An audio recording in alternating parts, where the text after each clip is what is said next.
غالب کی مکتوب نگاری یا خطوط غالب کی ویڈیو کا یہ دوسرا پارٹ ہے، پارٹ 2۔ اگر آپ نے پارٹ 1 نہیں دیکھی ہے تو پلیز آپ پہلے اسے دیکھ لیجئے، یہ اس کے آگے کا حصہ ہے، اور اسے اپنے دوستوں کے ساتھ ضرور شیئر کریں تاکہ وہ بھی اس سے فائدہ اٹھا سکیں۔ شوخی و ظرافت بھی غالب کے خطوط غالب کے جو انداز ہے اس کو دلکش بناتی ہے۔ دیکھتے ہیں، غالب کے مزاج میں ظرافت بہت تھی، اسی لیے مولانا حالی نے انہیں حیوان ظریف کہا ہے۔ نجی زندگی میں اور بے تکلف دوستانہ محفلوں میں وہ اپنے چٹکلوں اور لطیفوں کی فلجھڑیاں چھوڑتے رہتے تھے۔ یہ پرلطف باتیں دوستوں اور پرستاروں کی زبانی دور دور تک پہنچتی تھی۔ مولانا حالی نے غالب کے مرثیے میں کیا خوب کہا ہے۔ مولانا حالی کیا لکھتے ہیں؟ تھی تو دلی میں اس کی باتیں تھی، بے چلی اب وطن کو کیا سوغات۔ یہ مولانا حالی نے غالب کے لیے کہا ہے۔ یہ ظرافت آمیز باتیں غالب کے خطوں میں ہر طرف بکھری ہوئی تھی۔ ان کا یہ ارشاد بجا ہے کہ ہر خط میں کوئی ایسی بات لکھنے کی کوشش کرتا ہوں جس سے مکتوب علیہ خوش ہو جائے، خط پڑھنے والا خوش ہو جائے۔ کسی نے غالب سے روزہ نہ رکھنے کی شکایت کی۔ خط میں اس کے جواب میں کیا لکھتے ہیں؟ دھوپ بہت تیز ہے، روزہ رکھتا ہوں مگر روزے کو بہلاتا رہتا ہوں۔ کبھی ایک کٹورا پانی پی لیا، کبھی حقے کا کش لگا لیا، کبھی روٹی کا ٹکڑا کھا لیا۔ تو یہ ان کی شوخی اور ظرافت تھی جو ان کے خطوط میں بھی جھلکتی تھی۔ ایک دفعہ ان کے ایک دوست کی تیسری بیوی کا، جس سے بڑی چاہت سے ان کے دوست نے شادی کی تھی، انتقال ہو گیا۔ اس کے بارے میں غالب لکھتے ہیں، اللہ اللہ، ایک وہ لوگ ہیں 3 دفعہ اس قید سے چھوٹ چکے، اور ایک ہم ہیں کہ اگلے 50 برس سے جو پھانسی کا پھندا گلے میں پڑا ہے تو نہ پھندا ہی ٹوٹتا ہے نہ دم ہی نکلتا ہے۔ تو یہ ان کی شوخی ظرافت تھی۔ ایک دوست نے تفریحاً لکھا کہ اس سال وبا پھیلی مگر آپ سلامت رہے۔ جواب میں غالب کیا کہتے ہیں؟ میاں 1277 کی بات غلط نہ تھی، میں نے وبائے عام میں مرنا اپنے لائق نہ سمجھا، واقعی اس میں میری کسر شان تھی، بعد رفع فساد ہوا سمجھ لیا جائے گا۔ ایک اور مثال، جب میں حور کا تصور کرتا ہوں اور سوچتا ہوں کہ اگر مغفرت ہو گئی اور ایک قصر ملا اور ایک حور ملی، اقامت جاودانی ہے اور اس نیک وقت کے ساتھ زندگانی ہے، اس تصور سے جی گھبراتا ہے اور کلیجہ منہ کو آتا ہے وہ حور اجیرن ہو جائے گی۔ تو یہ ان کی شوخی اور ظرافت تھی جو ان کے دوستوں کی محفلوں میں بھی اور اس کے علاوہ ان کے خط میں بھی دکھائی دیتی تھی۔ خود سوانح عنصر یعنی ان کی زندگی کی بہت ساری معلومات بھی ان کے خطوط سے ملتی ہے۔ تو غالب کے خطوط کو ان کی مکمل سوانح عمری کہا جا سکتا ہے، کیونکہ مصنف کی زندگی، اس کے خاندان، اس کے آباء و اجداد کی ساری تفصیل ان خطوں میں موجود ہے، خواہ گفتنی ہو یا نا گفتنی، یعنی کہی جانے والی یا نہ کہی جانے والی ہو۔ غالب کی زندگی کا کوئی واقعہ ایسا نہیں ہے جو ان کی خطوں میں بیان نہ کیا گیا ہو۔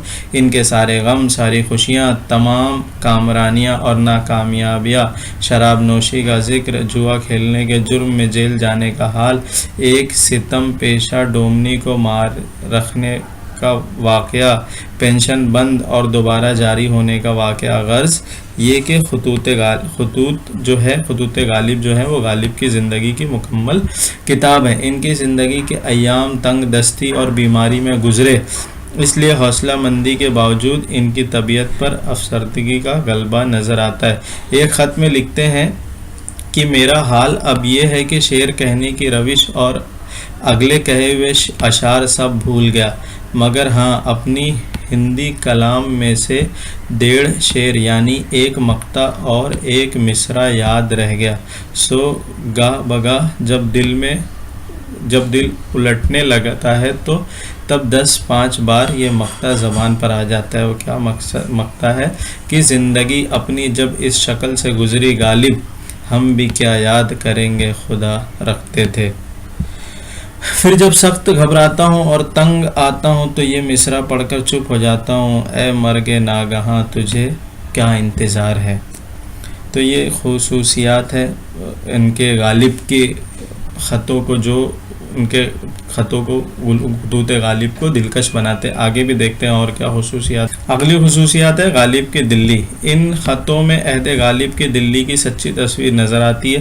1857 میں ناکام جو بغاوت ہوئی تھی اور ناکام ہو گئی تھی، دونوں طرف کے لوگوں کی موت پر رنج کرتے ہوئے لکھتے ہیں کہ انگریز کی قوم میں سے جو جوان روسیا کالوں کے ہاتھوں قتل ہوئے، ان میں کوئی میرا امیدگار تھا اور کوئی میرا شفیق اور کوئی میرا دوست اور کوئی میرا یار اور کوئی میرا شاگرد. ہندوستانیوں میں کچھ عزیز، کچھ دوست، کچھ معشوق، سب کے سب خاک میں مل گئے.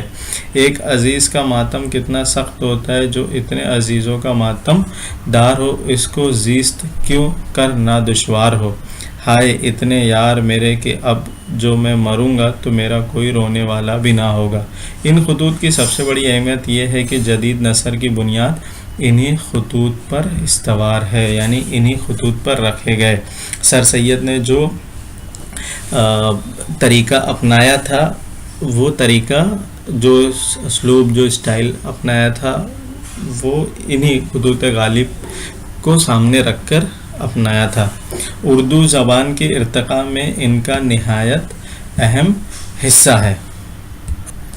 خطوط غالب میں اگر ایک طرف افسانوی اور ڈرامائی انداز ملتا ہے تو دوسری طرف خالص اعلیٰ زبان کے نمونے کچھ کم نہیں ہیں. انہوں نے اپنے خطوں میں بہت سے علمی مسائل پر نہایت کامیابی کے ساتھ گفتگو کی ہے. ان خطوں میں انہوں نے اپنی کچھ شعروں کی تشریح خالص علمی انداز میں کی ہے. علمی نثر کا ایک پہلو استدلالی انداز بیان ہے.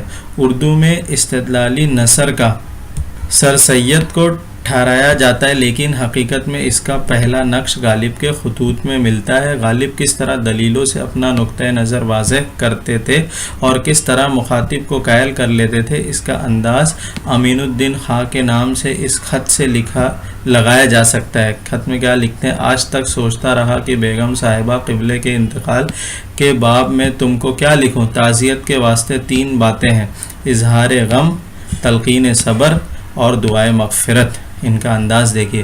سو بھائی، اظہار غم تکلف محض ہے. جو غم تم کو ہوا ممکن نہیں کہ کسی اور کو ہو. تلقین صبر بے دردی ہے.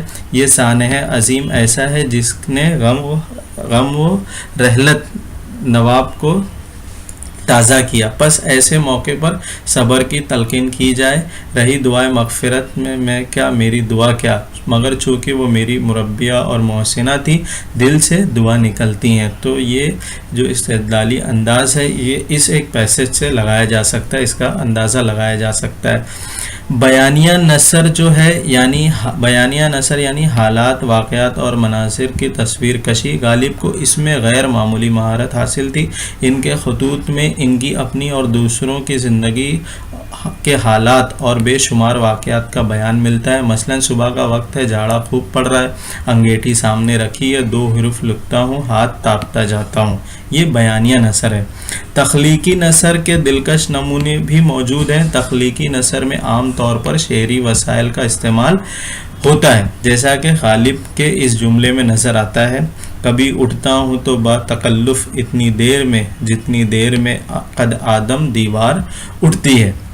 اس چھوٹے سے جملے میں تشبیہ بھی موجود ہے اور مبالغہ بھی، لیکن ایسی بھی عبارت ہو سکتی ہے جس میں شعری وسائل نہ ہونے کے باوجود وہ قاری کے جذبات کو متاثر کرتی ہے. دیکھتے ہیں: میرا حال سنو کہ بے رزق مجھے جینے کا ڈھب مجھے آ گیا ہے. جو کسی کو بھیک مانگے نہ دیکھ سکے اور خود در بدر بھیک مانگے وہ میں ہوں. صاحب قصوروار تمہارا ہے. صاحب قصور تمہارا ہے کیوں ایسے شہر میں رہتے ہو جہاں دوسرا میر مہدی بھی ہو.